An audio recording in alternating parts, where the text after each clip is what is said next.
L'incendie de la cathédrale Notre-Dame à Paris s'est déclenché le 15 avril 2019, n'est pas dû au hasard. Il s'agit d'un complot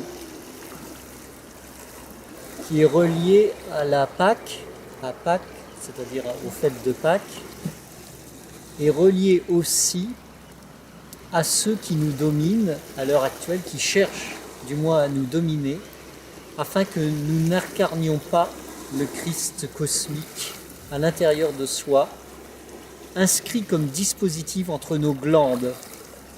Ce sont des coordonnées didactiques de l'être stellaire que les gouvernants veulent empêcher de rayonner à travers le corps humain, puisque le secret étant le Christ de la gnose, le Christ gnostique, un programme cosmique inséré dans chaque être humain sur la Terre. Alors Notre-Dame correspond à Isis, qui est devenue ensuite la Dame Blanche, mais qui était à l'origine en Sumérie Ishtar. Le complot donc a été amorcé probablement et vraisemblablement plutôt par les Bilderberg. Les Bilderberg, il faut savoir que ça a été fondé par un prince nazi, donc tout est obédience nazie dans ce qui représente les gouvernants de ce monde pour détruire les structures et artefacts qui pourraient générer l'onde super lumineuse à travers le corps humain, dont cette architecture Notre-Dame de Paris. Alors j'ai noté que Notre-Dame de Paris correspond à la Dame Blanche, mais la Dame Blanche stellaire, une configuration d'étoiles qui est en projection sur la Terre dans toutes les cathédrales du nord de la France. J'ai noté ici quelques villes que je peux vous lire. Les cathédrales dédiées à Notre-Dame: Abbeville, Amiens, Bayeux, Chartres, Évreux, Le Mans, Paris, Reims et Rouen représentent donc une situation cosmo-tellurique sur la Terre en relation avec la projection des étoiles de Vendémiatrix, qui veut dire la coupe ou le vin ou le Graal, et Spica, qui signifie l'épi ou le pain.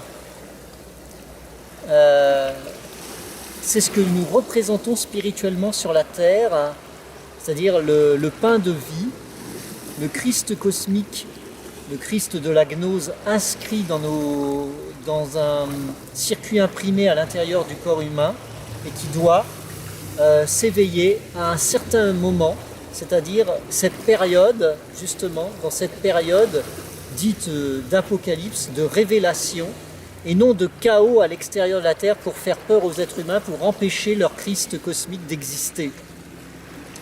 Le feu qui a détruit la grande aiguille, cette grande aiguille correspond à Phi dans l'Égypte antique, cette structure qui correspond à un cône, à une sorte de de spirale presque, puisque le cône correspond à la spirale, c'est-à-dire ce phi correspond au hiéroglyphe Di, D-Y, et phi c'est P-H-I. Ceci a été construit sur l'église Notre-Dame pour attirer l'énergie stellaire superlumineuse et cosmotellurique pour que le corps puisse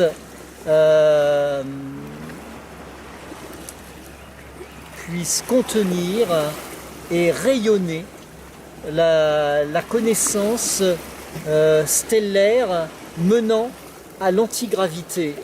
Ce que disent certains chercheurs comme Guy Gruet et Guy Mouni, le livre s'intitule Gizeh au-delà des grands secrets, à la page 123, il est question du phi justement.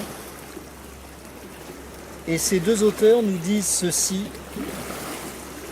que les cônes phi, donc le phi qui était construit en Égypte antique, correspondent donc à l'aspect volumétrique de ce phi qui est cosmique, et en fusionnant donc avec la puissance cosmotellurique de la Terre et de la puissance stellaire galactique et cosmique, font que un champ conique peut être extériorisé. C'est ce qui correspond au corps du Christ cosmique à l'intérieur de nous-mêmes et engendre des fréquences super lumineuses vraisemblablement. Donc ce qui a été détruit, cette aiguille de l'église Notre-Dame, fait que ceci correspondait à une ancienne science sumérienne, suméro-égyptienne, je dirais, qui fait que notre corps est en relation avec les architectures au nombre d'or de la cour des royale de Memphis. La cathédrale Notre-Dame représente cet artefact géant, c'est-à-dire cette caisse de résonance, ce temple de résonance ésotérique et mystique, semblable au corps de l'homme, correspondant à ses glandes sur la terre. Donc Paris était rayonné par l'église Notre-Dame et aussi la tour Eiffel, cette interdimensionnalité de l'être suprême, cet archétype qui doit s'incarner dans les corps humains. Donc le complot a été que, en brûlant la toiture, puisque c'était en bois, tout le bois donc a brûlé, c'était stratégique pour brûler, il fallait une certaine connaissance pour faire brûler cette cathédrale d'une certaine manière, afin que dans le futur, il n'y ait plus cette résonance cosmotellurique et ce phi qui actionne à travers nos glandes le Christ cosmique. Il faut le savoir absolument, puisque cela a déjà été dit que les temples en Égypte correspondaient au corps humain, au nombre d'or pour faire naître cet archétype, cet homme idéal. C'est l'être suprême que l'on appelle en Égypte le Christ Horus, à l'intérieur de la connaissance gnostique des pyramides, et pour devenir un être phénoménal, christique et cosmique, intégralement.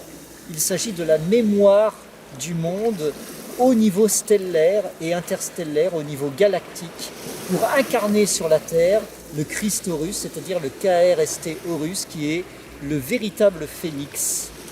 Cette connaissance du phi, du Di, D-Y, du phi, P-H-I, fait que le Christ intérieur est l'être de feu corporifié, c'est-à-dire le phénix vivant de feu électromagnétique qui doit être déclenché dans notre corps l'être de feu interstellaire, l'être de feu galactique. C'est cela le Christ. Donc je répète, le Christ est le feu corporifié en soi. Ensuite, Marie qui veut dire matrice, mais la matrice originelle, je parle de la matrice naturelle de l'être universel, c'est-à-dire celui qui naît de cette matrice de Marie, qui est la mère de la nature. Je ne parle pas de la matrice artificielle du tout, de la machine de Silicon Valley. Je parle vraiment de la terre-mère. C'est cela la matrice originelle, la matrice naturelle. Donc nous naissons de ce qu'on appellerait, non pas de la matière noire, mais de la matière blanche, c'est-à-dire de Marie, qui signifie cette matrice, et qui était de la tige de Jessé, de la race du soleil ou du feu. C'est-à-dire la tige de Jessé correspond à l'émission d'ondes originelles en soi de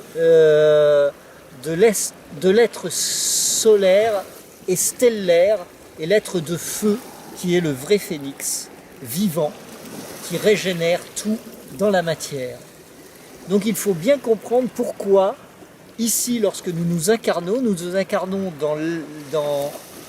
dans une puissance des ténèbres qui gère la terre depuis la nuit des temps et qui empêche l'homme de s'incarner en tant que Christ royal ici sur la terre.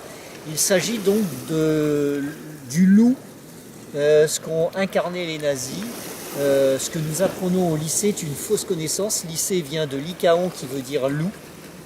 Et c'est ce qui a été installé sur la terre pour nous dévier de la partie droite du cerveau qui génère par la forme pensée le Christ cosmique, universel, c'est-à-dire le Fils, la filiation du soleil ou du feu intérieur, qui est l'être phénix, l'aigle de feu électromagnétique que l'on doit faire naître à l'intérieur de nous-mêmes par l'émission électromagnétique qui est insérée dans le programme cosmique, dans nos gènes, c'est-à-dire l'ADN, qui signifie Dieu, Adonai, quoi. ADN c'est Adonai, ça signifie le Dieu suprême créateur qui vit en soi et qui nous donne la forme humaine la plus idéale possible, non celle qui est monstrueuse, qui est issue justement de la machine et de la force obscure noire, et qui est extérieure, purement extérieure, alors que ce n'est pas la monstruosité. L'être idéal en soi peut s'incarner, donner l'image mystique et fusionnelle de l'être avec le feu, le soleil, le fils du soleil, qui est le fils veut dire filiation, c'est-à-dire cette tige de Jessé, et le feu éblouissant qui donne l'illumination et qui génère au final le Christ, ceux que les moines avaient dessiné sur leur blason, qui était le phénix.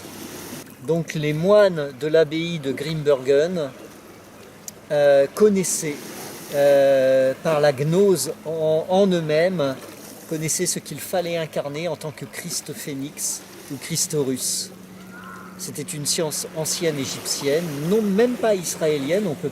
Je pense que Israël est venu beaucoup plus tard, et ceux qui ont pris le Christ comme modèle ont pris un Christ extérieur, alors qu'en fait il s'agit tout à fait de l'être humain Christ intérieur qui doit naître à travers allumer les glandes jusqu'au cerveau par le nerf vague au centre de soi qui est fiché jusque dans le cervelet pour générer l'électromagnétisme du phénix.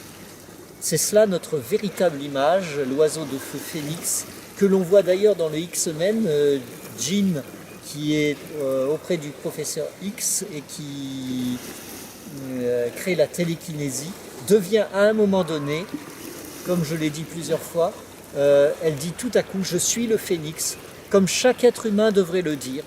Je suis et l'être de feu phénoménal qui s'exprime et qui rayonne à travers le corps depuis le centre source lumière à l'intérieur de soi-même. Et le « je suis » n'est pas ce que l'on pense, mais ce que l'on est. Comme l'avait dit le Christ, je suis, quand il me parle, il dit moi je suis. Il ne dit pas qu'il pense cela ou quelque chose d'autre, cela ou autre chose.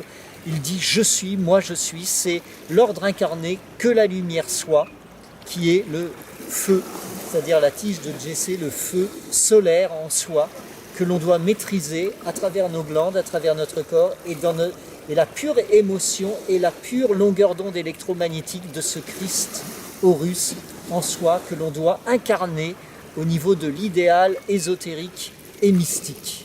C'est maintenant le jour de je suis. C'est le jour de celui qui vient, celui qui est. Celui qui vient est le véritable Christ dans notre corps et le corps même du Christ transmuté.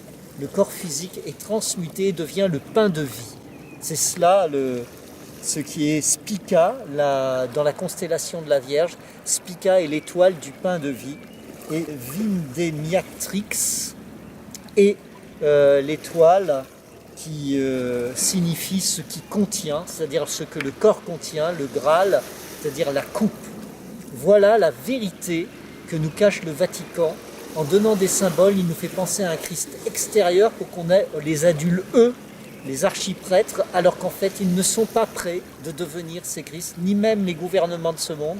Nous devons naître pour lutter contre les forces des ténèbres dans ce monde de la matière. Ces forces sont insérées dans la densité de la matière. Il faut donc générer la lumière pour défaire la noirceur qui s'est logée dans le monde de la densité et qui a matérialisé le monstre, la bête qui est devenue un code barre 666 dans la machine. Ils ont intérêt à incarner leur Christ intérieur, le phénix en eux, pour devenir cet être stellaire, cette étoile, c'est-à-dire la star, qui ne ressemble pas à celle d'Hollywood, qui n'est que l'égocentrisme de l'être que représente Hollywood à travers les images. C'est la guerre de l'image qui a été mise en jeu ici sur l'échiquier de cette planète, l'échiquier cosmique. Et les destructions des deux tours du World Trade Center ont commencé pour installer le nouvel ordre mondial mécanique et zombie de la race humaine. Et le feu de Notre-Dame correspond donc à ce complot cosmique contre nous, contre chacun d'entre nous,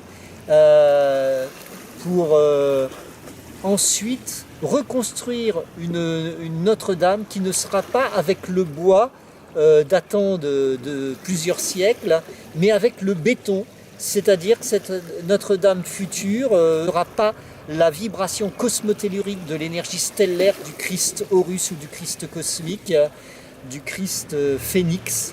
Il n'y aura pas cette énergie, tout sera bétonné et Notre-Dame ne sera qu'un monument visible pour agréable à l'œil, mais c'est tout. Les villes seront transformées en des sortes de cités d'hommes fantômes pour juste aimer la plastique, mais il n'y aura plus rien à l'intérieur. Ce sera des coquilles vides. Les villes représenteront sous l'ordre, le nouvel ordre mondial, disons un ancien Adolf Hitler, puisque l'ordre nouveau d'Adolf Hitler était de faire des cités d'un empire noir qui sont actuellement sous la terre, sous les mers, représentant un Germania d'obédience nazie pour tous les présidents et pour les familles royales qui avaient adhéré au nazisme pour obtenir l'énergie libre de Tesla, qui était en fait gratuite pour tout le monde à l'origine, mais qui n'est que pour une seule élite à l'heure actuelle, alors que cette énergie libre, nous devons maintenant la drainer à travers nos glandes, notre corps, et devenir ce Christ, renaître dans la matière par la chrysalide du Christ cosmique d'or pur, au nombre d'or d'ailleurs, comme les anciens monuments étaient faits au nombre d'or, avec tous les matériaux sacrés, l'or, le bois et la pierre, qui devaient nous mener à une civilisation de l'âge d'or idéal pour l'éternité. Nous devons réincarner à travers notre corps qui doit devenir ce temple christique et ce temple divin pour lutter, définitivement mettre à terre le démon qui se trouve dans les loges secrètes à l'heure actuelle, dans toutes les loges secrètes gouvernementales.